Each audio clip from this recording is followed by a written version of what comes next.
Hello friends, welcome to Gardening with Creekside. Y'all, yesterday we got some much needed rain. It rained all day, and then today it is still misty and raining. So there's no way I'm getting out in the garden today. I just do not feel like sludging through my mud to get some plants in the ground. So today we're gonna do the next best thing. We are going to go shopping. That is right.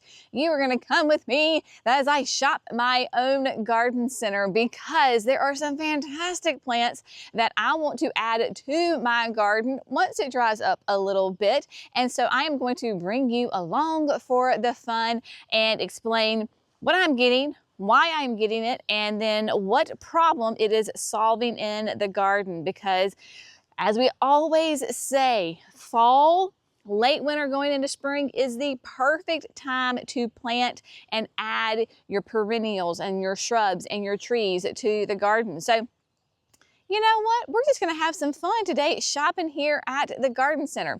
So I am in the Pines because there are some things here that I need to get. Now, so the other day we were doing a video and I had was talking to y'all about the Orion Illicium, and the more I talked about that plant, I was like, all right, sorry about that. Brenda's a little excited because she's been inside all day and she about took my legs out from underneath me. So talking about that Orion Illicium, a great evergreen native shrub here in the southeast United States, and I was just like, I think I'm going to be adding those to my garden. Orion Illicium is going to be nice and compact, low maintenance. We all love that. Nice, beautiful evergreen shrub that has white star-shaped flowers. So it's going to be cold hardy in zones 6 to 9. Great for those shadier gardens. And it's not going to be huge, right? It's going to be nice and compact and give us those really fun, unique star-shaped flowers. This little beauty is going to be about 3 feet tall and 5 feet wide. So I'm going to grab 2 of them. So I have pulled the 2 that I want. I'm going to make a little collection, make a little pile, and then when it's all said and done, I'll load it up in Johnny. So where am I going to put these? How am I going to use these in my garden? So Orion is going to give me some nice, like I said, that dark green, glossy green foliage, because I need some of the dark foliage in the woodland garden at the chicken coop. So of course this is a flower bed, a garden. It's not even a flower bed, it's a garden. Underneath some hardwood trees. There is no irrigation. Lots of, think of like dry shade in there. And I've got some gorgeous Florida Sunshine Illiciums, right? So same species of plant, but completely different. And I need to add that different shape because my Florida Sunshines are much more upright and bright, like yellow. Orion is going to give me low, wide mounding, but a dark green with, white flowers that smell good. Why would you not want that? So this is for my other southern people who, because this is in zones 6 to 9, kind of predominantly, I would say a southern plant. Think of those shaded areas, especially the warmer you get, think more shade. And then once it's established, you are going to be great to go on drought tolerance. So there you go. I got 2 of those. Now, over the winter time, when you start looking at your gardens, at least this is how my brain works, is I look at my gardens and I think, okay, what are my bare spots? Because of course we get so excited about spring and summer and all the lushness and the beautifulness. But we got to think about the winter time too, because we want to enjoy our gardens year round. So staying in the Pines with that theme, we are going to add just a couple, maybe like 1 or 2 max Aucubas. And I'm really thinking only about 1. So if you're not familiar with Aucubas, oh my gosh, great way to add color, structure, evergreen foliage to those shadier parts in your garden. We have got a beautiful selection of gold dust Aucubas, and gold dust and Aucubas kind of in general, hardy in zones at 7 to 10, and this is why we love Aucubas, right? So those beautiful dark glossy green leaves that have that speckled variegation in them. a gold dust, I believe, is going to be in that 5 to 6 tall by 4 to 5 range. Would totally work, and maybe at some point I will add this one to the garden. This is so right here this is in a pot, y'all. There you go. There's a gold dust. We've had that one in the container for 2 years now, so it kind of gives you an idea of the habit on it. We also have other plants in there. So right now you have that beautiful look to that gold dust in a container. So you can actually grow it in a container. However, I am not going to pick the gold dust. I am going to pick up this cutie patootie right here. This is the last one in the garden. And y'all, I'm gonna butcher this name. Hosoba, Hushi, I don't know. We'll put it on the screen because I'm not even gonna try to pronounce this. So you know me, this cutie patootie was the last one left from last year here at the garden center.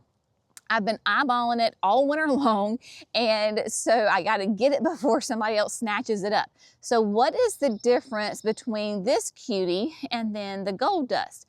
So this cutie is actually going to be bigger, right? It's basically going to be like a 6 by 6. But however, I want you to look at how long and skinny, elongated these leaves are, and how much it has that much more heavy variegation in it. So there's a lot more of that bright yellow look compared to gold dust.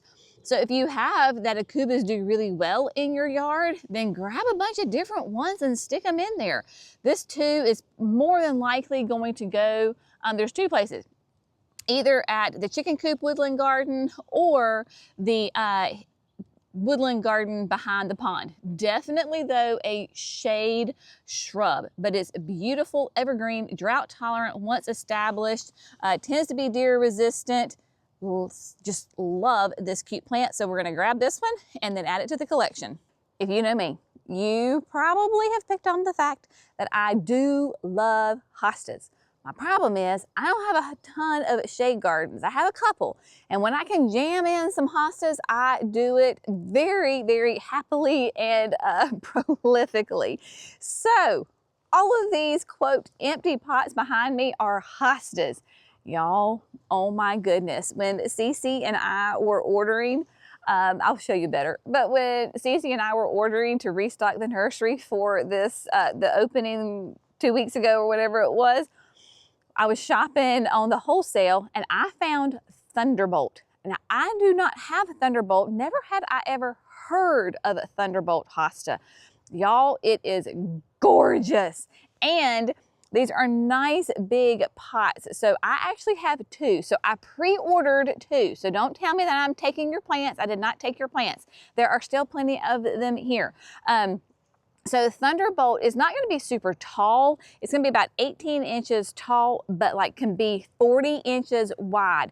It's considered a blue-green hosta, and it's called Thunderbolt because it has these Thunderbolt white creamy streaks going down the center of the leaves. I am so stinking excited about Thunderbolt hosta. So I did get 2.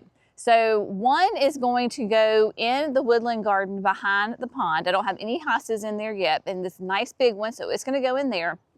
And then the other one is actually going to go into a large container at the woodland garden at the chicken coop, because the past 2 summers that I have gardened that space, I have realized because of all those hardwood trees, they suck so much of the moisture out of the ground. And hostas need consistent moisture. So instead of absolutely battling over and over and over again, trying to keep water on my hostas, I'm just gonna put them in pots. And then I'm gonna put the pots in the woodland garden, because the pots, I can add really good rich potting soil. If I have a bigger pot, I can do like an aqua pot insert in there so it self-waters the container. That is my solution for like a dry shade where maybe my hostas are gonna struggle. I'm putting them into containers. So 2 Thunderbolts, we're gonna add them to the collection. I am a firm believer that there is no such thing as too many hostas in a garden. And I love hostas in the fact that you could have 50 hostas in your garden and every single one of them be different, and it still makes sense design-wise in the garden to have them all completely different. The hostas are very much different than like shrubs where you're trying to get some structure, that kind of thing. Hostas, the more variety you have, the absolute better and prettier, in my humble opinion, the garden is. So where we had rainforest, what we're doing is Rainforest Sunrise, where we had the Thunderbolt, which was like more of a, what we call like a blue hosta. So now I am grabbing the Rainforest Sunrise. Now again, I ordered 2 extras of these for myself. This is actually going to be a completely different look, much more chartreuse. It is a sport, if you're familiar with Maui Buttercup, which is a very chartreuse kind of color. And Thunderbolt was really big, where Sunforest Sunrise is going to be more petite. It is, I have my information here, 8 inches tall and 16 inches wide. And it has really like heavily corrugated leaves to it, which really helps with your slug resistance because it's a really kind of a quote tough hosta. And let's see, so your leaves are solid light green, then they quickly develop into dramatic dark green borders and radiant gold centers. I mean, what is not to love about that? And then of course your hostas are, as far as your growing zones, are very, very adaptable. I think it's like zones 3 to 9. Now, of course, here in the South, this is the thing when I first started gardening, I was like, and doing like videos, I would say, you know, you can only grow hostas in the shade. You could never grow a hosta in the sun. And then I got the pleasure and the blessing of exploring and traveling and visiting other people's gardens. And I would go to gardens in zones 5, 6, and 4. And here they have massive, huge hostas, bigger than I could ever dream of growing here in the South. And they are in full sun. Why? Completely different climate, my friends. So if you're in a cooler zone, then you know you can grow hostas in full sun. Down here in the South, there's only one hosta I've ever found that can grow in the full sun, and it's called a sun hosta.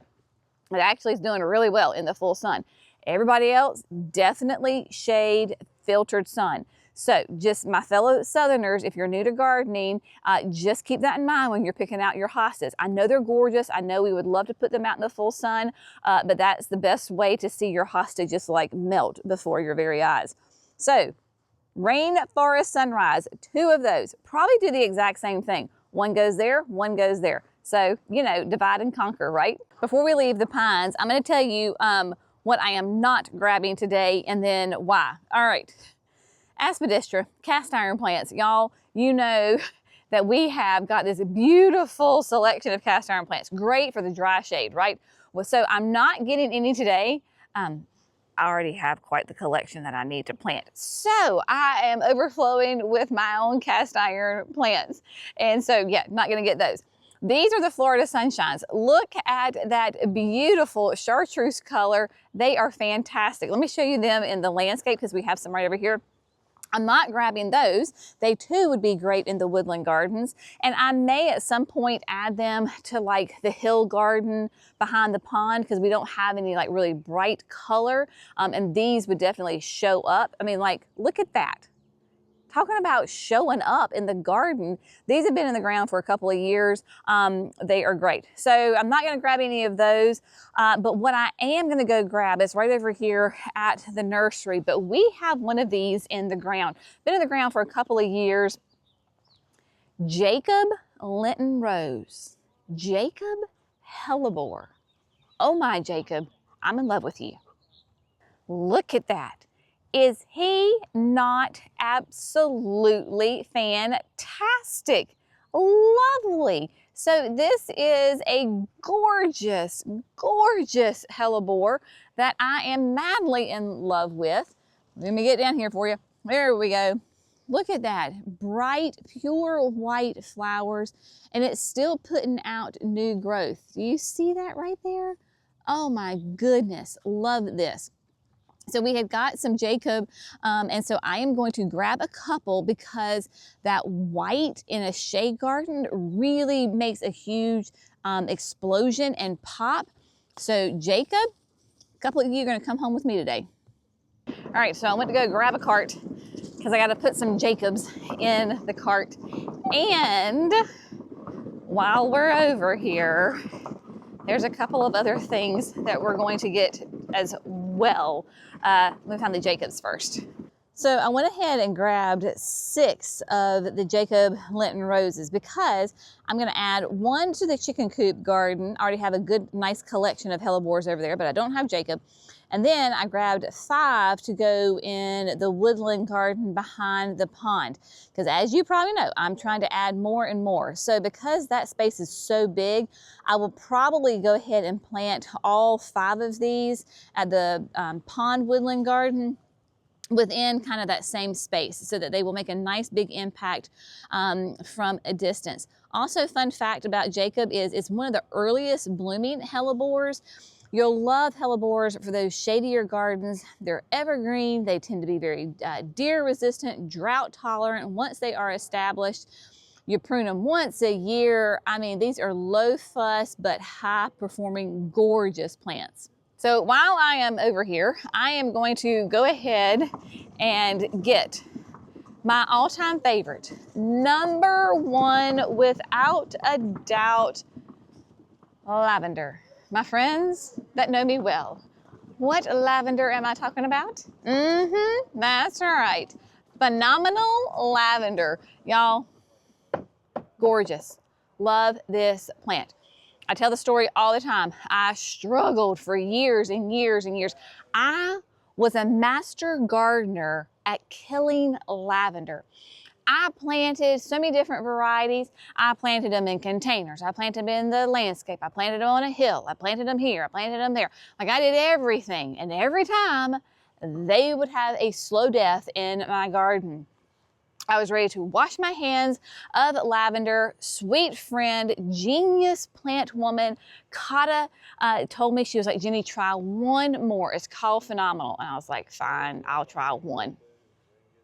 She proved me wrong. This thing is amazing. I love this lavender. So it will get to be a good size, but it can handle our heat and humidity like a champ. It handles it phenomenally well. And so I am grabbing 6 of these to add to the, I think I'm gonna put them at the cottage garden. I have a couple up on Hydrangea Hill, but I want to add the Phenomenal to the cottage garden. Let me tell you why. Phenomenal lavender will be a beautiful evergreen for me. It will have that kind of that blue-green hue to it. And then, of course, we've got evergreen structure, loves the sun, loves it dry, loves to be really kind of neglected. It doesn't like to be super wet, super fussed over. And then obviously, why do we want lavender? Well, we want lavender because it produces those beautiful, classic lavender blooms. Nice tall spikes that will sway in the wind. They smell divine. Your pollinators go nuts over these. They make great cut flowers. You can cut them, you can dry them, you can do all sorts of things with the flowers. So 6 Phenomenals are going with me. All right, so that does it for the plant shopping up here by the pergola. So what I'm going to do is take these down to Johnny.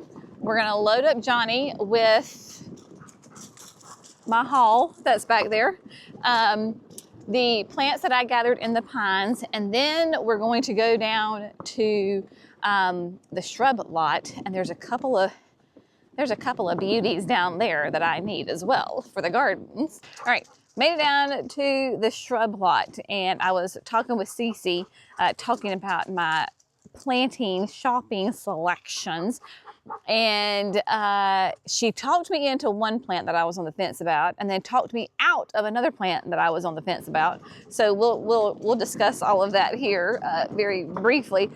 All right, so what I do know for sure, these 2 we're gonna get, but we're only gonna get 1 of each. So excited. I have absolutely 0 experience with Jolene Beautybush. But every time we go to visit the home of the Proven Winner Color Choice Shrubs at Spring Meadow Nursery, they rave about this plant. So I am going for it. Look at those beautiful, kind of those soft pink, yellow blooms. So what are we gonna do with this? Well, first of all, if you notice on the tag, it has the deer proof logo with it. So the Proven Winner Color Choice Shrub folks say that this is a great deer resistant, deer proof shrub, hardy in zones 4 to 8. It will be 3 to 6 tall, 4 to 6 wide, needs anywhere from full to part sun. It flowers best in full sun, and it will bloom in the spring. So it has naturally kind of arching, cascading stems to it. And you can already see that it has got buds on it. So we are going to have beautiful flowers this spring. So excited. We're only going to get one of them. And this is actually going to go in the back of the signature garden. So way back there, kind of before we get to the North Poles in the very back of the garden. It will be on the edge of the Woodland garden. So that gets really, really great 6 hours plus maybe 6 to 7 hours of direct morning sun. And then it gets a break in the afternoon. So very excited about Jolene. And then we're going to grab this Ninebark. Y'all, I was so excited to see these on the list of availability. Here we have the Amber Jubilee. Now, I already actually have an Amber Jubilee at the house.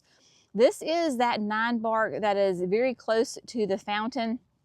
It is going to be very nice and drought tolerant. 5 to 7 tall, 4 to 6 wide. I can absolutely attest to that. That is the correct size on it. So it gives you this multicolored foliage throughout the entire growing season. Y'all, it already is putting on little leaf buds. Do you see that? Oh my gosh. Of course, Ninebarks get their name because their bark will peel, and it's like there's 9 different layers to it. So Amber Jubilee, mine is in full all day sun, and it thrives. But it will get, it's mildew resistant. In the spring, you got white flowers that bloom with orange. So not only does the bark give you lots of interest, so does the foliage. Love this. It makes a great dramatic backdrop to whether it's evergreens or hydrangeas. Love it. Honestly, don't know where she's going, but we're going to go ahead and grab one. I'll figure that out later. All right, we're all about keeping it real around here. So the plant that Cece, she didn't talk me out of it, but when I said it and I gave my idea of where I was gonna put it, she didn't jump for joy. So that's a sign that Cece's like, not sure about that. Star Jasmine. So this is a great, like, evergreen vine, right? The problem is that it can get up to like 20 feet tall. So your jasmine can get quite vigorous. So you need to give it the space. And this is what I always tell my customers, and so I have to tell myself this too, is don't say, oh, well, I'll just keep it pruned. Those are famous last words. So you've got to give it the space where it really can get to its full potential and you're not battling it. I think if I planted the Star Jasmine where I was thinking, then future self would be really mad with present self for planting it. What I was thinking was the back side of the garden shed where I typically will plant like the climbing sweet potato vine, which is an annual, bright chartreuse green, beautiful. But max height is like 8 feet. This can get 20 feet. Probably not the best idea. Like, it would overtake the entire garden shed. I would be mad. Jerry wouldn't be happy with me. So we're gonna forego the Star Jasmine for now. If those of you that watch faithfully and you know our gardens, if you can help me figure out a place to put the Star Jasmine, then I would happily do it. But it's got to be somewhere that it can grow and live its best life and we don't have to battle it. Why do you grow it? Of course, beautiful pure white flowers that smell so good. They have the best fragrance to them. So I love it, but I don't have the space that I know of right now to add it to the garden. So we're gonna put a pin in that, and hopefully you sweet people can help me figure out where to put it. All right, I think this might be my last plant. I need to check my shopping list. You know, I always tell you bring a shopping list. So what are we talking about? Pittosporum, Mojo Pittosporum. That's right, my friends. Mojo Pittosporum is an absolutely stunning, gorgeous evergreen shrub. Look at that foliage, my friends. It will only get to be a 3x3, so it's nice and dwarf. Hardy in zones 7 to 10. It's more cold tolerant than other Pittosporum. Part sun to part shade. I just adore the foliage on this shrub.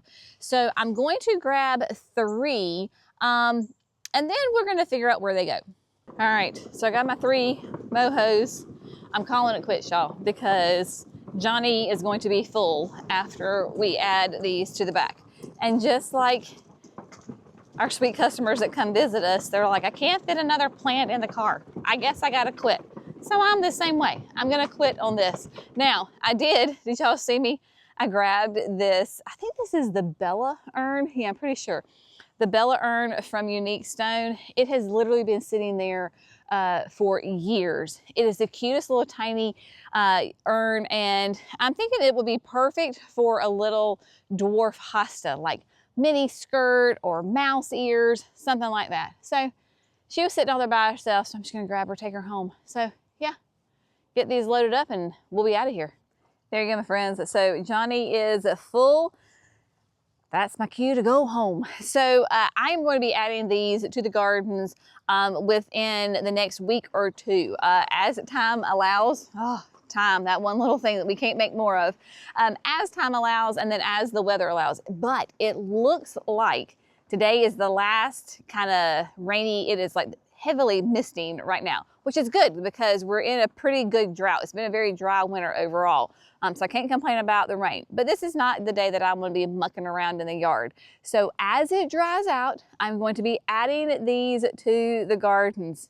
You'll join me, of course. We'll garden together and get these babies in. But my 2 favorite times of the year to plant those trees, those shrubs, those perennials, especially in areas that are going to be not on irrigation, like maybe that you need to be kind of self-sufficient plants, not divas in the garden, is in the fall and then this time, coming out of winter, going into spring. You're getting good rain, the temperatures are cool. You get lots of beautiful root growth without the stress of the summer heat, because in the South, North Carolina, a zone 8A, I have to worry more about the heat of the summer than like winter conditions. These are going to be a beautiful addition to the gardens. Cannot wait. Now, I'm wet and it feels cold. It's like 50 something, but a cold, wet rain makes you feel colder. So I am gonna go in and get a nice hot lunch. We'll see y'all in the next video. Of course, we'd love it if you subscribe. If you haven't subscribed, you're missing out on these 5 videos that we do each and every week. Y'all have a great day. We'll see you in the next video. Bye, friends.